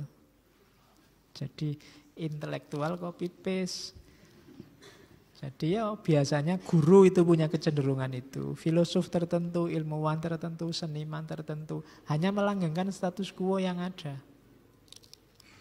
Tidak ada dobraan terhadap struktur sistem yang menghegemoni. Jadi tidak lahir hegemoni baru. Ya tetap kita jadi objek hegemoni. Jadi melanggengkan struktur, melanggengkan sistem namanya tradisional intelektual. Nanti ada yang menyebut mereka ini intelektual tukang.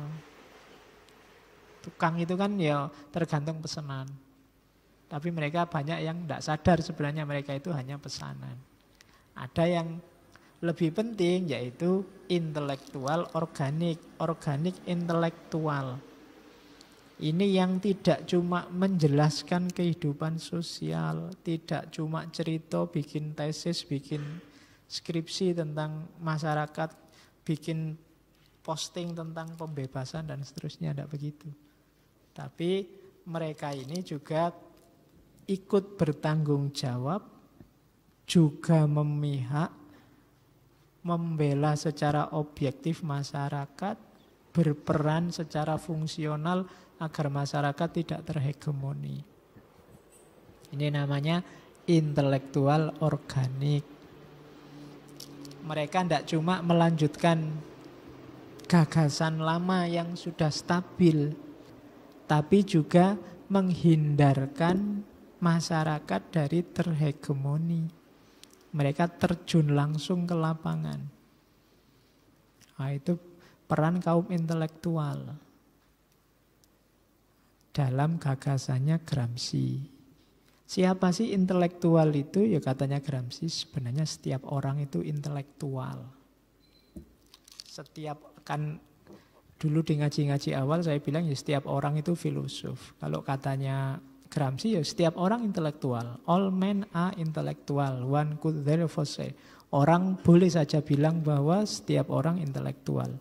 But not all men in society have the function of intellectual. Tapi tidak setiap orang dalam masyarakat memainkan peran, memainkan fungsi sebagai intelektual. Tidak ada manusia yang tidak intelektual. Setiap orang itu ahli dalam bidangnya masing-masing. Jadi tenang saja, Kak. Nggak usah galau kalau IP-mu rendah. Mungkin kamu salah ngambil jurusan. Ya, harusnya nggak ngambil jurusan itu, kamu ngambil itu ya. Jadi kamu salah, karena kamu sebenarnya intelek dalam bidangmu sendiri.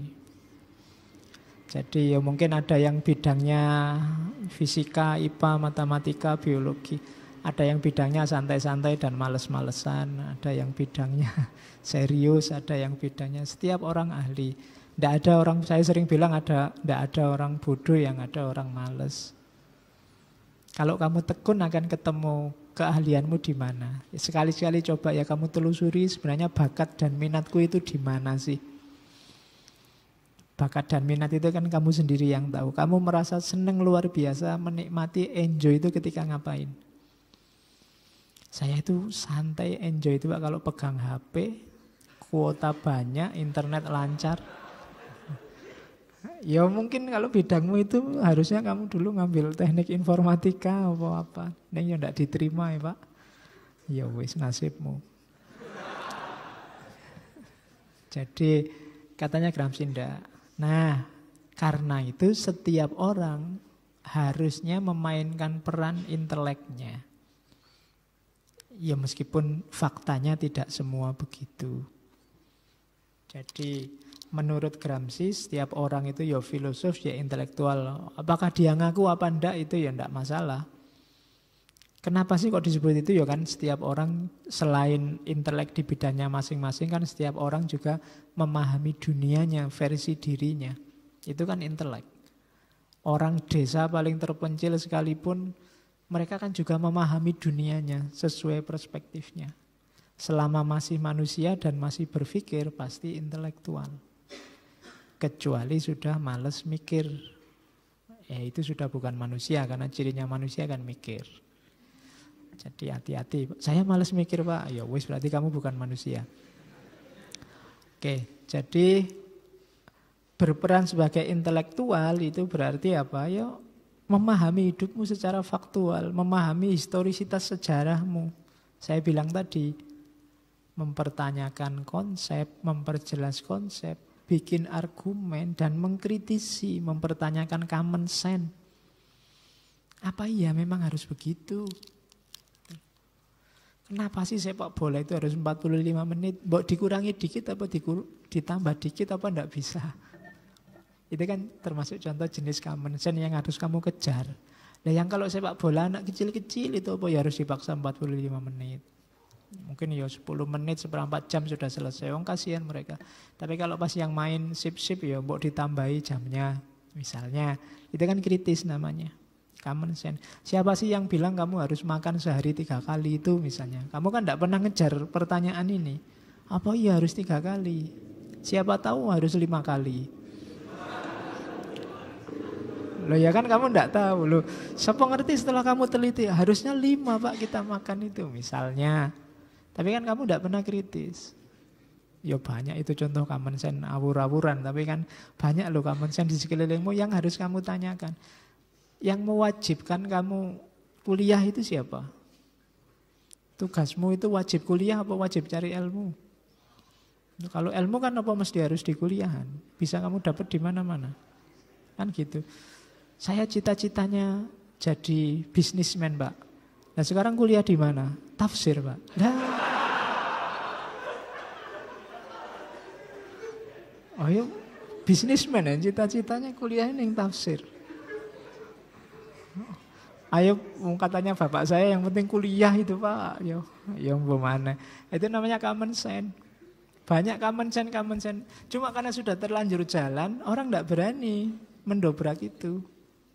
Apa ya sih harus misalnya belajar sendiri tidak masalah. Urusan kerja, urusan ijazah kan hal lain kalau memang kamu tidak ingin bergerak di bidang yang butuh ijazah. Butuh legalitas pendidikan. Ilmu bisa dicari di mana-mana. Nah itu namanya nabrak common sense. Wong ngaji filsafat ini kan ya setengahnya ada beberapa common sense yang ditabrak kan. Termasuk opono filsafat ning masjid ini kan jarang juga. 1, 2, itu kan common sense. Tapi besok mungkin ini jadi hegemonik. Gitu loh. Ketika jadi hegemonik akan orang ada yang ngeritik, akan lahir hegemoni baru. Common sense kita dipertanyakan. Dan itu yang terjadi dalam banyak struktur hegemoni. Jadi jangan langsung percaya begitu saja kalau ada wawasan-wawasan baru. Terus nah, pertarungan dengan counter hegemoni tadi ya butuh strategi untuk meruntuhkan hegemoni. Kalau di Gramsci ada 2 jenis perang.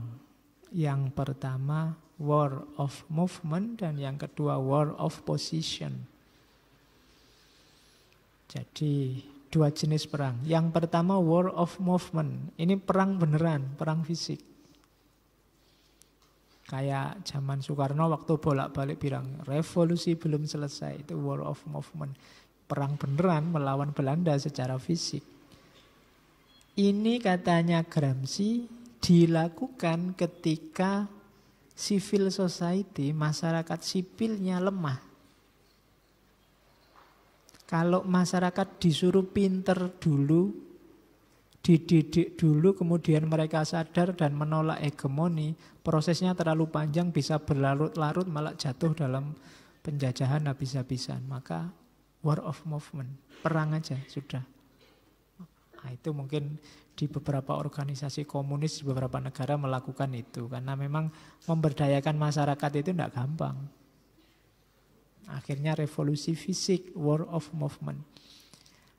Tapi hasilnya juga kalau katanya Gramsci tidak selalu memuaskan. Karena meruntuhkan diktatorship secara instan, cepet-cepetan, segera, dengan kekuatan fisik, itu hasilnya kediktatoran yang baru. Tapi beda dengan kalau lewat jalur yang kedua, war of position. Ini ada proses pelan-pelan, gradual, masyarakat diubah paradigmanya, diubah kesetiaannya pada ideologi yang status quo. Dari situ maka hegemoni akan berubah dan lama-lama dominasi akan runtuh. Itu namanya war of position. Perang posisi. Jadi perebutan ideologi, tidak lagi kekerasan fisik. Dan ini yang lebih banyak diperlukan hari ini katanya Gramsci. Masyarakat sudah tidak kayak dulu lagi. Kalau dipaksakan harus perang fisik mungkin situasinya beda. Jadi katanya Gramsci, hati-hati dengan war of movement ini. Karena alternatifnya biasanya ketika dipaksakan untuk revolusi fisik, nanti yang terjadi biasanya kudeta militer. Akhirnya sama saja ujungnya rakyatnya yang susah. Karena dari hegemoni elit penguasa kemudian geser ke elit militer. Cuma tidak ada yang berubah dalam cara hidup.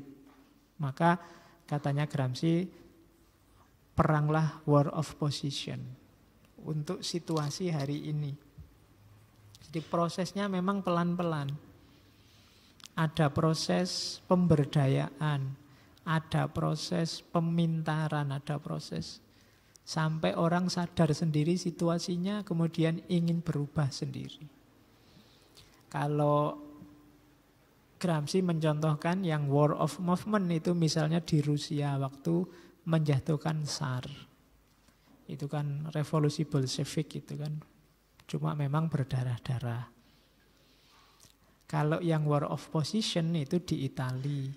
Tidak terjadi perang tapi perebutan hegemoni, meskipun kecewanya Gramsci ternyata setelah jatuh imperium yang berkuasa malah fasis. Mussolini itu yang dicari jawabannya oleh Gramsci. Ternyata kuncinya bukan pada penguasaan modal di ekonomi, tapi kuncinya pada hegemoni. Siapa yang menguasai alat-alat ideologi, dia bisa menghegemoni. Maka perangnya kita harus war of position, perang nyari posisi.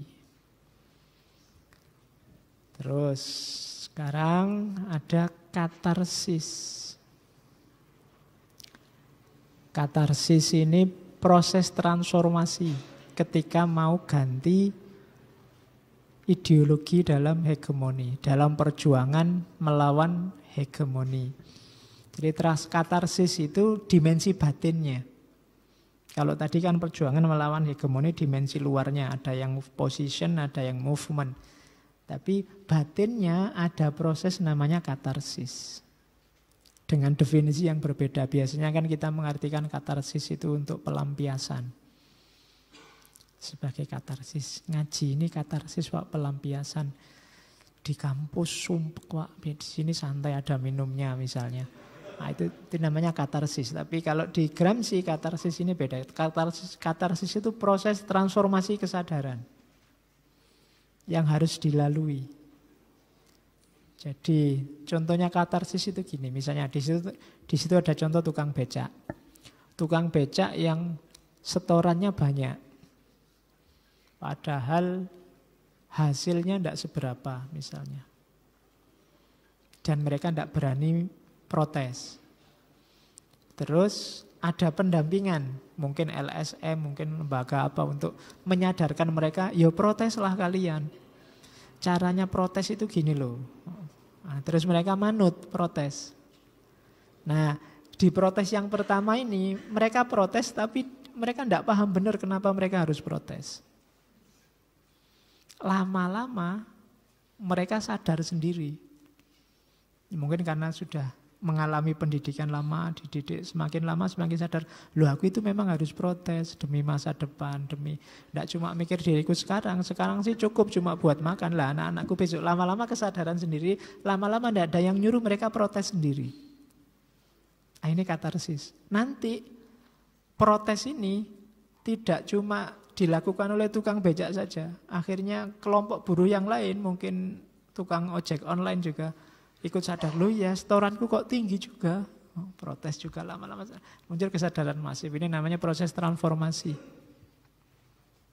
Itu yang proses ini disebut katarsis. Jadi dari kesadaran awal yang tidak disadari benar, kemudian ada proses-proses counter hegemoni, mungkin kelompok-kelompok intelektual organik tadi melakukan pencerdasan karena mereka turun langsung ke lapangan. Terus pencerdasan inilah, dengan model pencerdasan inilah mereka bergerak. Cuma geraknya di awal tidak Karena kesadarannya sendiri, ya hanya bergerak saja. Sama kayak orang disuruh demo itu kan mungkin ya demo saja lah, enggak tahu. Ini demo tentang apa tuh? Enggak tahu, demo aja lah rame-rame. Nah, itu gerakan awal. Tapi lama-lama mereka sadar sendiri, mungkin dalam proses demo itu mereka semakin ngerti, oh iya ya kalau kayak gitu harus marah juga aku ini. Akhirnya ya tetap ikut demo, tapi di demo selanjutnya dia lebih sadar maunya ini. Terus lama-lama ternyata tidak cuma kelompok itu yang menganggap penting demo. Dengan lihat demo itu, kelompok yang lain akhirnya juga sadar, oh iya kalau memang itu yang diperjuangkan, aku juga harus demo. Ikutlah juga demo. Proses semacam ini jenisnya proses transformatif, namanya katarsis. Jadi ini perjuangan untuk merebut posisi, perjuangan peperangan posisi untuk merebut hegemoni. Dari terhegemoni kita ingin ganti menghegemoni balik. Nah, kalau kita terhegemoni, kita melakukan counter hegemoni dengan pelopor tokoh-tokoh intelektual organik. Yang harus dilakukan apa? Dalam situasi hegemonik, saya tidak tahu kalian merasakan situasi hegemonik itu kapan dan di mana.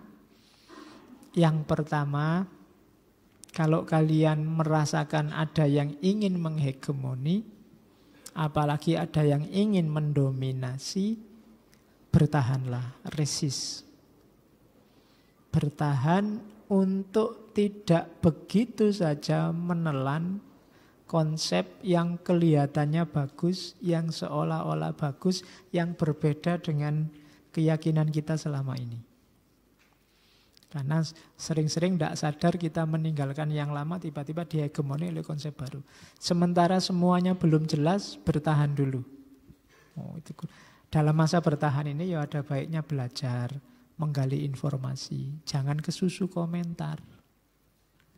Jangan kesusu mengambil posisi. Masih belum jelas. Mana yang akan menelan kita, mana yang akan menghegemoni kita. Makanya istilahnya Gramsci resist. Bertahan dulu ya. Jadi kalau ada tiba-tiba wartawan datang ke kamu, kalau ada lo ya, terus tanya masalah apapun, kalau memang tidak ngerti masalahnya, bertahan dulu. Atau ada ideologi-ideologi, gagasan-gagasan yang dipaksakan kepadamu atau dibujukkan kepadamu, resist. Bertahan. Bertahan itu bukan berarti menolak, nanti dulu. Kalau bahasa fikihnya mauquf, nyari dalilnya dulu. Cocok apa enggak? Cirinya apa yang harus kamu resist berbeda dengan keyakinanmu selama ini. Atau dari kelompok di luar kelompokmu. Itu resist. Tahan dulu, tunggu dulu. Nanti dulu. Nah, itu yang pertama. Terus menyadari dan menyikapi ketika ada kontradiksi.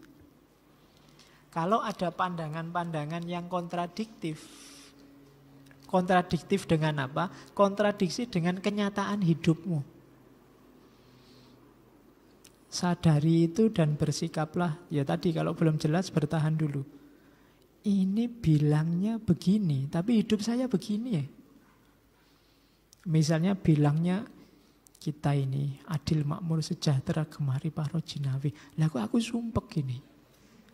Salahnya di mana? Itu kan berlawanan. Atau bolak-balik dibilang kita ini harus tirakat, situasinya sedang krisis. Tapi krisis di mana? Di jalan-jalan itu mobil motor ndak ada putusnya. Dealer-dealer itu ribuan motor terjual setiap bulannya. Krisisnya ada di mana? Itu kan bertanya namanya. Ideologi yang dicekokkan kok berlawanan dengan situasi nyata. Bertahanlah. Sadari itu bahwa ini beda sama kenyataannya. Bertahan. Atau kalau masih tidak jelas tetap strateginya bertahan. Katanya Gramsci begitu. Terus yang ketiga, bantulah kalau punya fasilitas fasilitasilah Susah ngomongnya semakin malam. Fasilitasilah kelompok-kelompok intelektual organik untuk tampil. Ya ngaji ini ya, misalnya kalau ada teman-temanmu yang kelihatannya genrenya intelektual organik, tidak terkooptasi oleh apapun, misinya memang memberdayakan masyarakat, kasih ruang, kasih fasilitas untuk mereka tampil. Karena dari situ masyarakat akan semakin kuat. Jangan salah, orang-orang ini membuat masyarakat semakin berdaya, civil society semakin kuat. Dan itu menguntungkan untuk semuanya, termasuk untuk negara. Jadi bantulah, kalau ada teman-temanmu yang progresif, yang organik, yang tidak terjebak oleh kepentingan-kepentingan sesaat, bantulah dia untuk tampil atau untuk semakin matang. Mungkin sering-sering kamu ajak diskusi, beri forum, beri ruang, beri kesempatan. Saatnya mereka untuk berjuang demi itu tadi, pembebasan dari hegemoni. Jadi kalau kita ada di tengah masyarakat yang sedang terpinggir, lakukan 3 hal itu biar kita bisa segera bangkit. Bertahan kalau ada yang berbeda dari keluar kelompok kita, biar kita nggak semakin jauh di hegemoni. Kemudian sadari kalau ada tidak sesuai antara ideologi yang ditanamkan dengan situasi real yang kita alami. Dan yang ketiga, mari kita bantu lahirnya kelompok intelektual organik. Kalau yang kelompok intelektual tradisional yang memelihara sudah banyak, termasuk negara. Tapi yang organik ini biasanya susah dapat tempat. Kita bantu, kita fasilitasi. Karena kalau tidak ada mereka, kita susah dapat gagasan alternatif. Selama ini pikiran kita hanya lurus saja, dianggapnya semua baik-baik saja. Situasinya memang harus begitu. Nah, Gramsci menunjukkan tidak ada yang selalu baik-baik saja. Semakin status quo biasanya semakin ada yang menghegemoni. Seandainya tidak dominasi, karena dominasi lebih kelihatan. Oke, kalau digambar begitu, saya tadi dapat gambar tentang hegemoni. Jadi proses hegemoni itu berarti dari kelompok kelas borjuis. Kelas borjuis itu tangan-tangannya lah yang mengatur rule the society. Their values became the common sense values of all. Tadi ringkasnya kan itu. Jadi nilai-nilai dari kelompok borjuis tadi dianggap nilai untuk semuanya. Dari kelompok yang berkuasa, yang borjuis, ideologinya dianggap ideologi semuanya. Jalurnya common sense. Nah, ideologi itu ditanamkan lewat 2 jalur. Yang pertama lewat politik society, itu yang panah kiri sama panah kanan. Yang mendengarkan rekaman suara tidak akan lihat. Yang kiri politik society, yang kanan civil society. Nah, oke. Terus yang politik society itu yang tadi lewat jalur dominasi yang keras. Jadi lewat pakai polisi, pakai hukum, pakai TNI, pakai kejaksaan, pakai kehakiman. Ada paksaan-paksaan. Itu biasanya cirinya lewat masyarakat politik. Terus cultural hegemoni untuk masyarakat sipil. Dihegemoni lewat jalur kultural. Biasanya lewat sekolah-sekolah, media, atau church, lewat gereja. Alhamdulillah tidak ditulis masjid. Ya, bisa resiko kalau ada tulisan itu. Jadi civil society sama politik society. Mereka lah yang mensosialisasikan nilai-nilai mereka sendiri sebagai nilai untuk semuanya. Dan itulah gantinya superstructure. Ini melanjutkan teori basic structure sama superstructure. Nah, kalau yang politik society jelas, karena dipaksa mau tidak mau ikut. Tapi yang civil society itu kan lewat konsen, izin, kesetujuan. Jadi konsen lewat persuasi. Nah, persuasi itu apa? Ide-ide kelas dominan disebarkan lewat jalur pendidikan, media, dan lain-lain, sehingga masyarakatnya menerima. Ya itulah yang baik, ya itulah yang benar. Pendukungnya biasanya kelompok intelektual tradisional.